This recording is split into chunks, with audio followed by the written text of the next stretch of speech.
The ASUS VivoBook Pro 14 OLED is one of the most powerful laptops in the Philippines with an RTX card under 80,000 pesos. And we're here to talk about the pros and cons.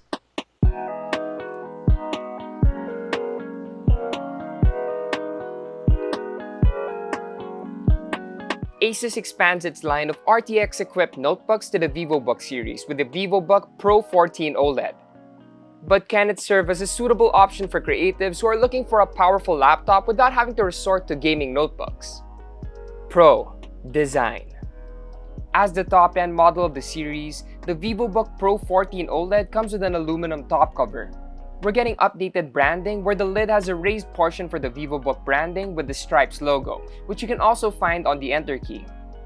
The body is made from polycarbonate. However, the material used on the VivoBook Pro 14 OLED feels more rigid and premium than the one used on the VivoBook 15 OLED. I love that it gives this super techy feel without coming off as too gamery, which not everyone prefers. I myself like more low-key designs like this one. Like its non-pro sibling, you get the same port selection. Two USB-A 2.0 ports on the left side, and on the right we have a barrel plug port, USB-A 3.2 Gen 1 port, USB-C 3.2 Gen 1 port, HDMI port, headphone jack, and microSD card reader. While the port selection is much needed for creatives, I find it strange that ASUS did not add USB PD support for the Vivo Pro 14 OLED's USB-C port. That means you'll have to lug around a huge brick for charging it. Yeah, it's not a big deal for some, but if you want to travel light, it can be a problem. Pro. Display. The VivoBook series has shifted to OLED displays, and the one used on the VivoBook Pro 14 OLED is a high-end panel with a 90Hz refresh rate and 2.8K resolution. The panel is brighter than the one used on the non-Pro version, and it's just as vibrant. The higher resolution makes it a great option for creatives, especially since it covers 100% of the DCI P3 gamut and is Pantone validated for color accuracy. Con. The speakers. As much as we love the OLED, the same can't be said for the bottom-firing speakers. Despite its Harman Kardon branding, the speakers on the VivoBook Pro 14 OLED are subpar at best. Pushing the volume beyond 50% resulted in overall audio sounding very tinny with practically no bass present. And sometimes I could even hear some crackling, so I recommend using your own headphones. Pro/con? Actually, it depends on you. Keyboard and trackpad.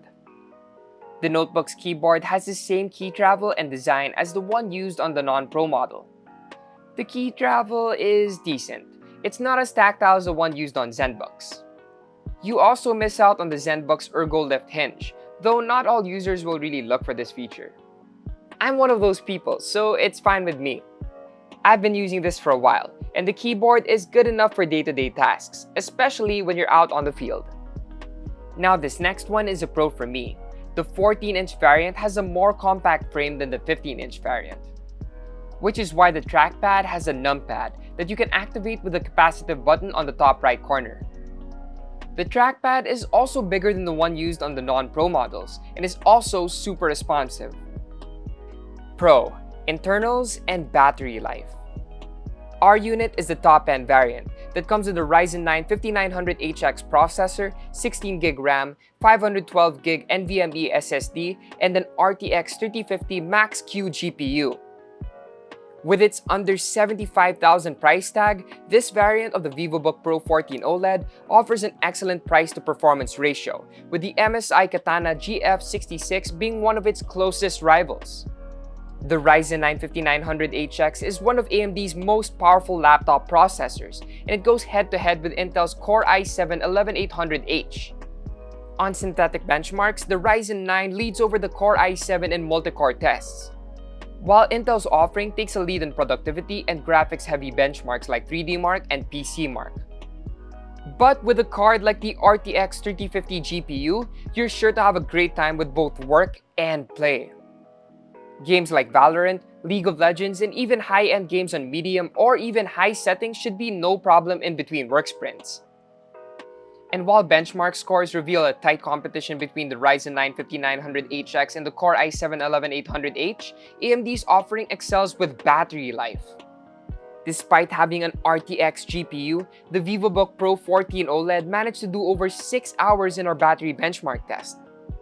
I brought this to Boracay with me and I barely had to charge it during my evenings with the notebook. And unlike the non-Pro model, the VivoBook Pro 14 OLED uses a large 120-watt charger to top up the 63-watt-hour battery.